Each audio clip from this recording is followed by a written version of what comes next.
Bien, vamos a empezar entonces a revisar el capítulo de semiología dermatológica. Ya lo habíamos visto, sin embargo, podemos volverlo a revisar y tenerlo para el examen. Vamos a empezar con algunas de las lesiones primarias. Vamos a empezar con esta que nos señala la mácula. Mácula o le podemos decir mancha. ¿A qué nos referimos? Nosotros vemos aquí en este lugar un cambio de color. El cambio de color. Este es el color normal de la piel y este es un lugar que tiene otro color. En el caso, en esta otra mancha, estamos viendo lo mismo, cambio de color. Básicamente cuando decimos mácula, estamos hablando de un color diferente de la piel. Mancha o mácula, es un color diferente. Ahora, como habíamos quedado, la mancha o mácula puede ser hipercrómica cuando es más oscura, ¿no es cierto?, que la piel, como en el caso del ejemplo. Puede ser hipocrómica, es decir, que del color de la piel sea un tanto más claro en realidad. Y en el caso de acrómica, que querrá decir que no tiene nada de color, ¿no? Recordemos que en el texto ustedes tienen además los ejemplos. Entonces, cuando hablamos de mancha, hablamos de eso, de un color diferente. Fíjense que aquí no intervienen los colores diferenciados por un cambio en la circulación sanguínea, que tienen otras denominaciones. Los vamos a ver más adelante. Vamos a seguir con el de abajo, que es pápula. Ahí está, la imagen de una pápula. Normalmente la piel es la que está elevada, a diferencia del nódulo. Cuando hay una elevación en nódulo, no es la piel la elevada, ¿no? Ahí está. Hay una elevación de la misma piel está elevada. No es que hay algo debajo que eleva la piel, que es diferente en el caso del nódulo. Entonces es una elevación. Esta elevación para hacer pápula debe ser de menos de 1 centímetro de diámetro, es decir, desde aquí hasta aquí no debe tener 1 centímetro. Ahora, puede tener una forma diferenciada en la superficie. Fíjense, en esta, por ejemplo, pareciera que no hay cambios en el color. En esto incluso hay elevaciones diferenciadas, que nos pasa, por ejemplo, que en el caso de las verrugas, que tienen papilas elevadas. En algunos de los casos puede o no ser inflamatorio, como en el caso del acné, por ejemplo, ¿no es cierto? Entonces hay que tenerlo en cuenta. La diferencia será que tienen algunas otras características que obviamente cuando sea la patología se señalará. Otra lesión. En este caso estamos hablando de la placa. Cuando hablamos de placa, hablamos también de una elevación de la piel, pero la elevación de la piel tiene más de 1 centímetro. Ahí está la definición, una elevación. Las placas más características quizás, o a las que más las conocemos como placas, son las placas psoriáticas. En la psoriasis se ven mucho de estas. ¿Bien? Elevación que es de todas formas aplanada, elevada, pero no tiene una punta, por decirlo, porque diferente el tumor u otra cosa, tiene que tener más de 1 centímetro. Hacia abajo vemos un nódulo. Ahí está, un nódulo. Ahora aquí fíjense, la piel está intacta, pero a diferencia de la pápula, ¿no?, que la piel esté involucrada. En el caso del nódulo hay algo debajo, generalmente una pequeña tumoración, por ejemplo. Existen nódulos cuando el tejido de ahí abajo es firme. En este caso, por ejemplo, estamos hablando de un pequeño tumor debajo, como un fibroma, como lo es un lipoma, por ejemplo, un tumor pequeño que hace que la piel de ese lugar esté elevada, generalmente redondeada. La piel no está adherida al tejido, ¿no?, como nos sucede en algunos casos, por ejemplo. En el dermatofibroma la piel está adherida a ¿no es cierto? Y en el caso del nódulo no, es completamente móvil esta parte y se puede sentir debajo generalmente, o en la hipodermis o debajo de ella incluso, la nodulación, ¿sí? Redondeada, de contenido firme, dice, ¿no? No tiene que tener líquido, no es otra cosa. En el otro caso, tumor. El tumor puede estar acompañado de la misma estructura de la piel. Normalmente cuando se habla de tumor, la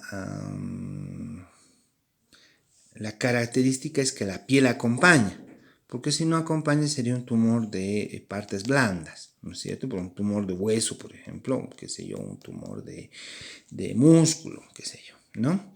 Entonces, es semejante a lo que vemos en el nódulo, pero el tamaño normalmente es mayor.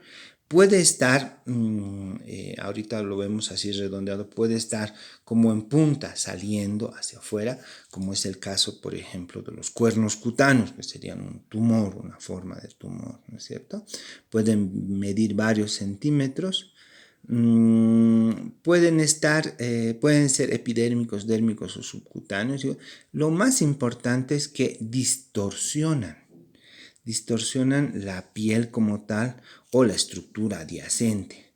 Pueden ver aquí la piel íntegra, pero puede estar, por ejemplo, qué sé yo, destruida, con, qué sé yo, elevaciones, con úlceras incluso, etcétera, etcétera, ¿no? Entonces, el tumor siempre tiene la característica de distorsionar la estructura de la piel, bien importante. Otra, roncha, es otra elevación. Generalmente se la podríamos comparar con la placa, pero la roncha tiene una característica. Normalmente la roncha es eritematosa.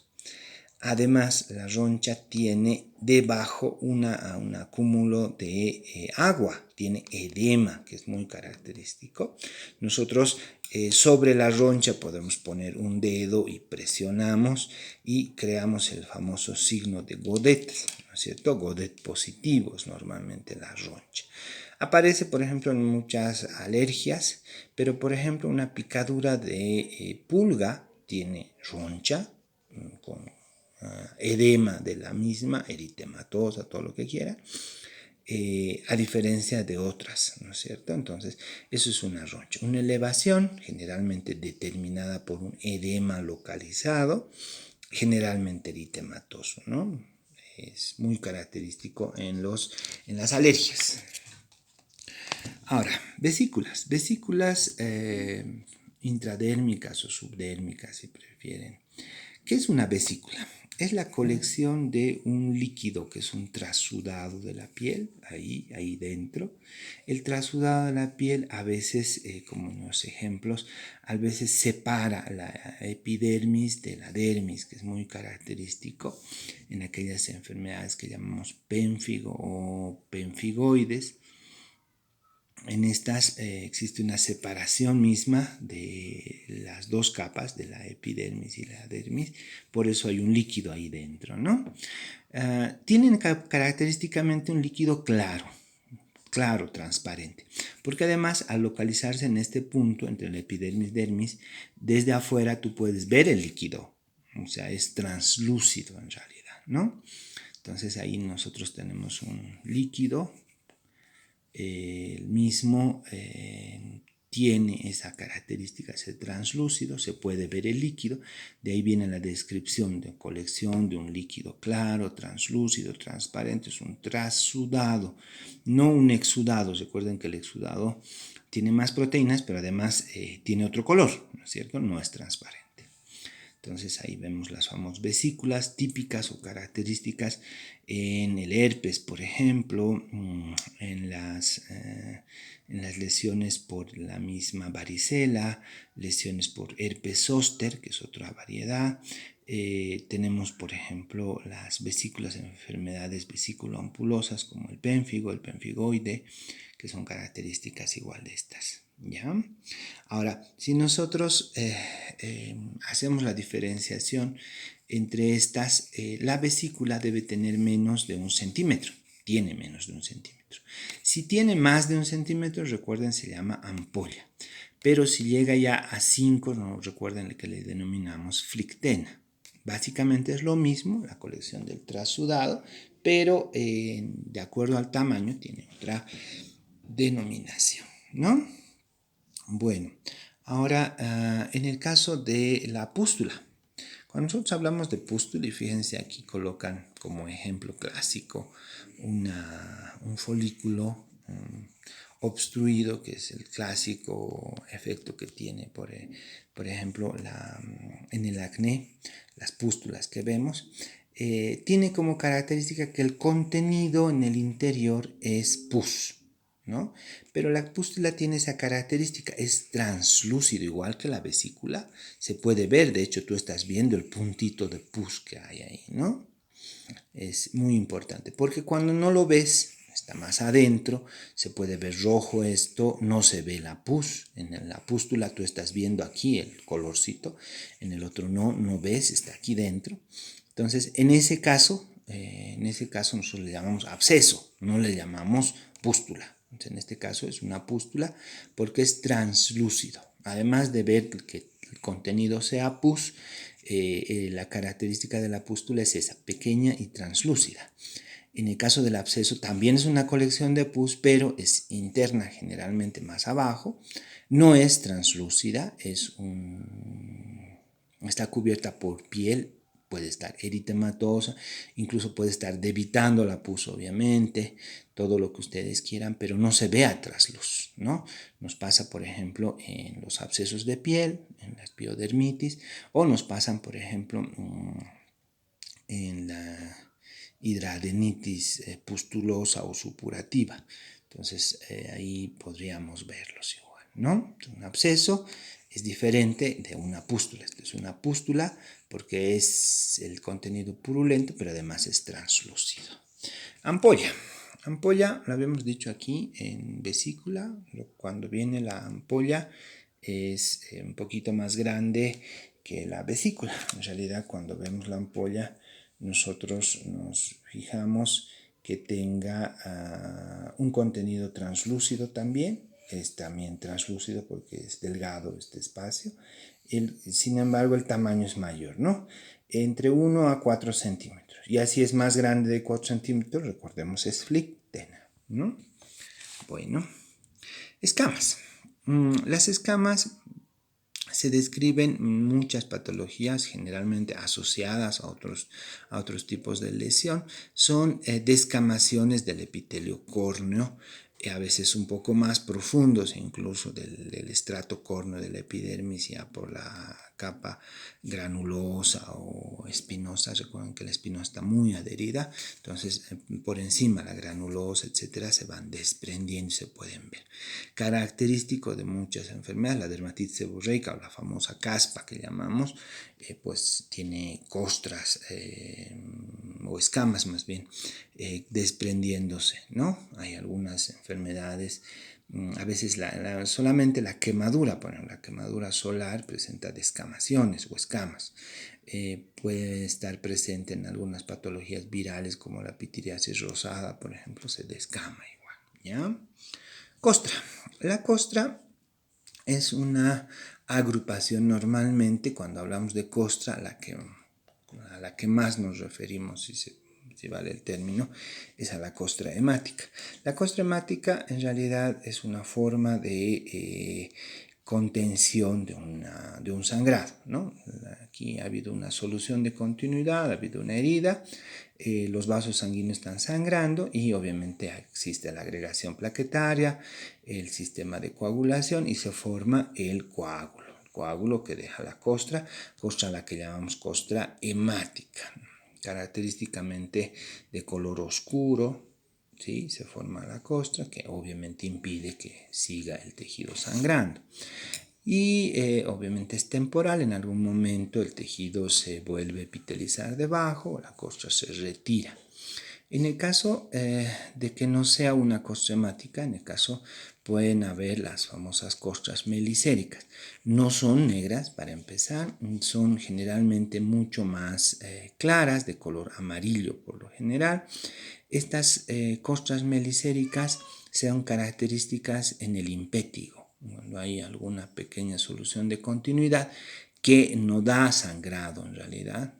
Se forman las costras meliséricas, típicas del impétigo, que es una infección bacteriana por estafilococo, ¿sí? Bien, la fisura es otra solución de continuidad. Fíjense la característica. Es una solución, falta tejido, pero en este caso es lineal, es decir, no es un lugarcito, si es corrido, si prefiere. Otra característica es que es profunda, generalmente dolorosa, porque ya está tocando la dermis aquí abajo. Las fisuras son como pequeñas rajaduras, básicamente, ¿no? Entonces, primero, es solución de continuidad.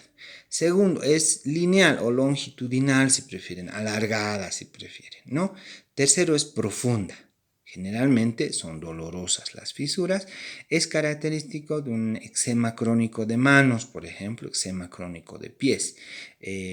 Piel que es gruesa, piel de palmas, piel de plantas de los pies, generalmente se fisura por la resequedad, por el proceso inflamatorio y genera este tipo de lesiones. Escoriación. Aquí también viene una solución de continuidad que es muy interesante. ¿Por qué es muy interesante? Cuando nosotros tenemos una solución de continuidad, es decir, ya no hay piel en este lugar, la diferencia entre escoriación y úlcera es sumamente importante. ¿Por qué? Porque cuando una persona se hace una escoriación, está afectando solo y únicamente la epidermis, esta, ¿no? Es decir, baja hasta aquí. No toca la dermis.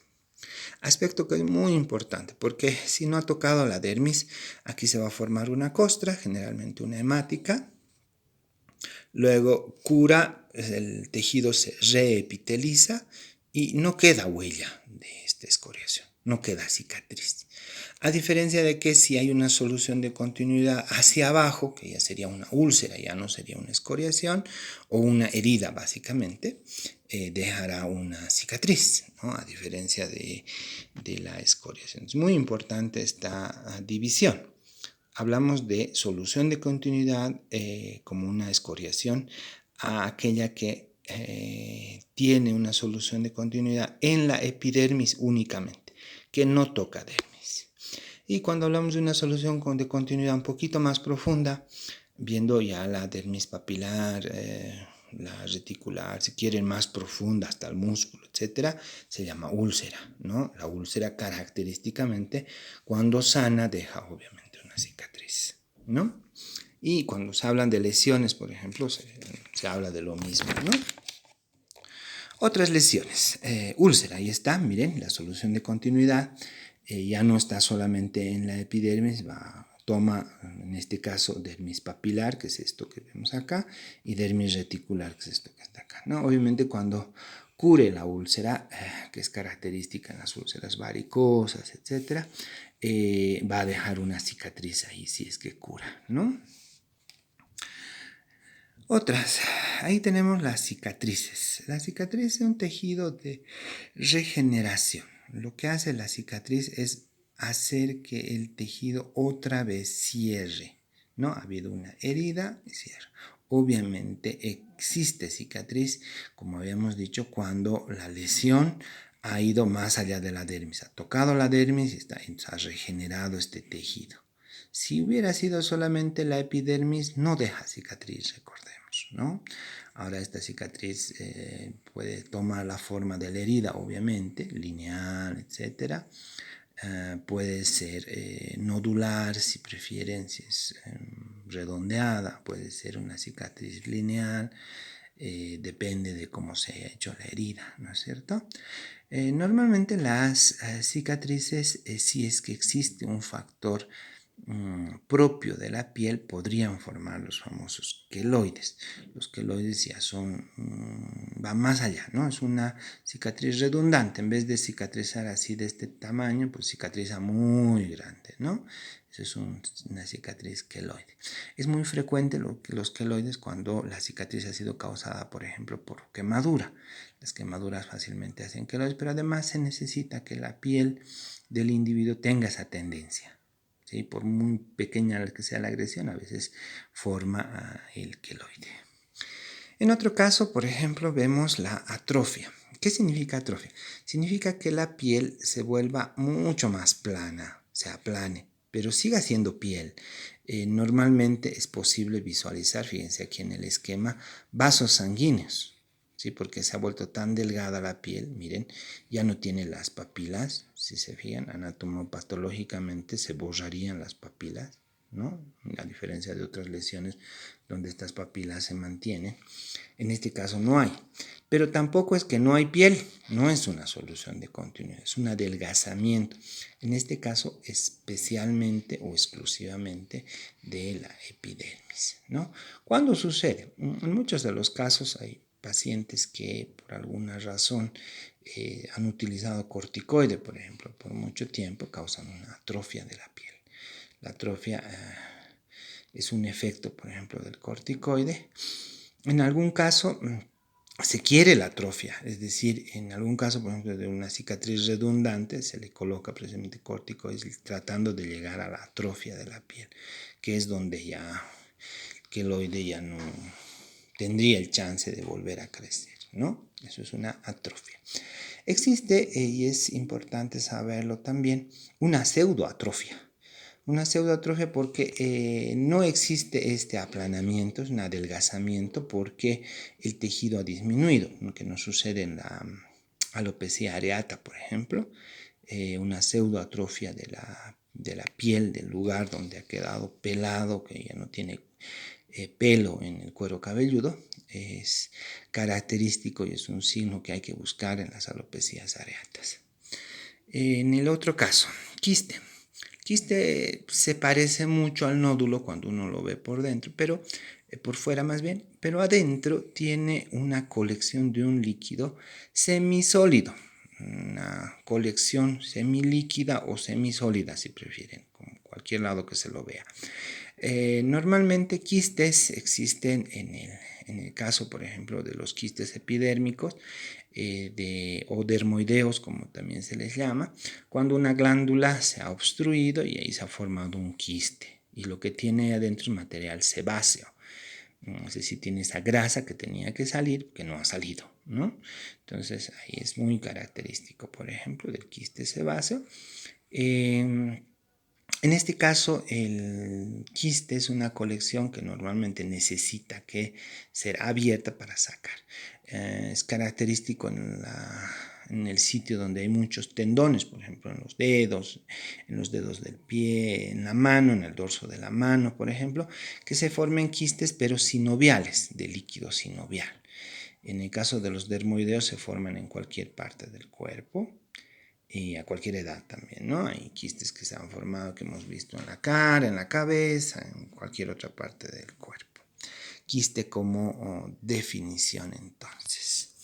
Bien, veamos entonces ahora, hemos revisado los principales. Obviamente en la descripción que tenemos están otros como el eritema, están las petequias que hemos hecho mención también en la explicación de la teórica. Hemos visto o hemos revisado algunas otras variantes igual como la liquenificación, que lo recordarán ustedes, o acartonamiento de la piel. Entonces serán revisados en su momento igual. Veamos lo de los patrones que les hemos explicado también. ¿Qué es un patrón? Cuando nosotros hablamos de un patrón es que estas de acá son las lesiones primarias. Lo que están haciendo es que juntas están formando una forma de colocarse.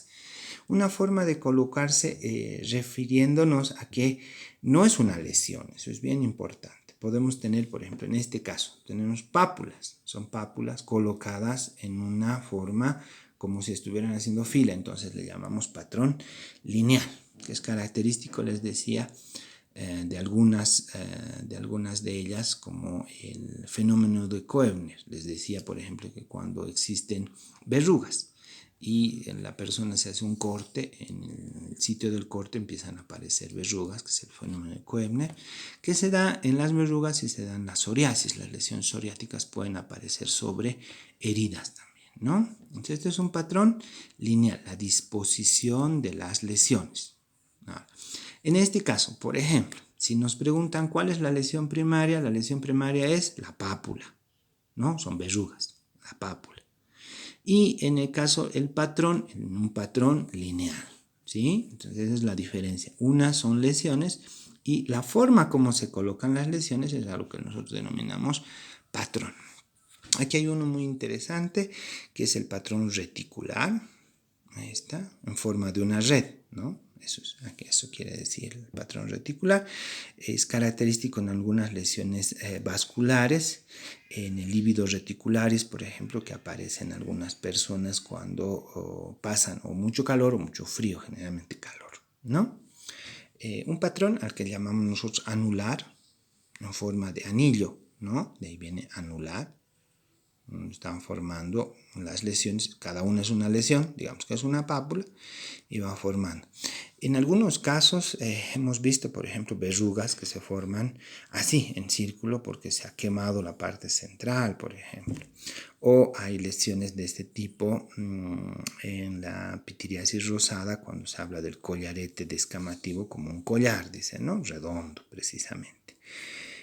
Los patrones anulares más bien pueden venir de lesiones antiguas o de lesiones crónicas generalmente, ¿sí?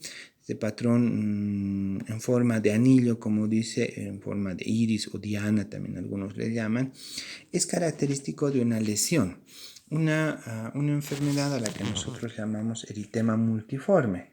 Y ahí vamos a ver, por ejemplo, en el eritema multiforme, anillos concéntricos, por eso dice en diana, ¿no?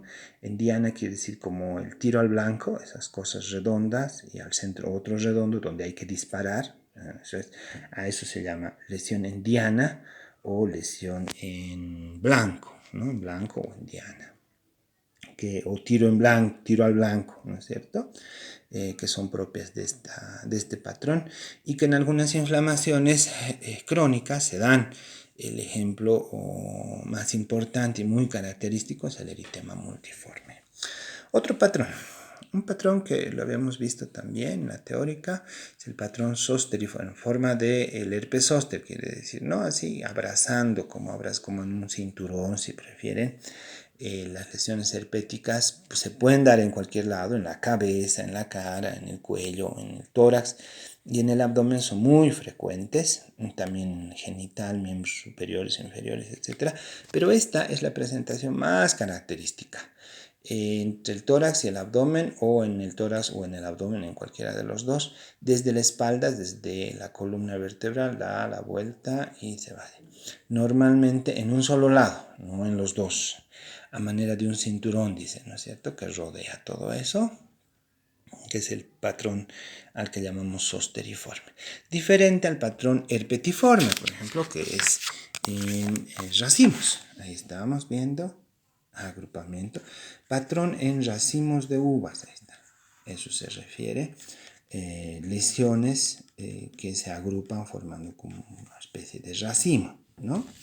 En mi caso, por ejemplo, este patrón se llama herpetiforme o en racimos, que es un conjunto de pequeñas lesiones. Ahora, igual que en el otro, esta lesión, cada una de estas, es la lesión principal. ¿La lesión principal cuál es? Vesícula.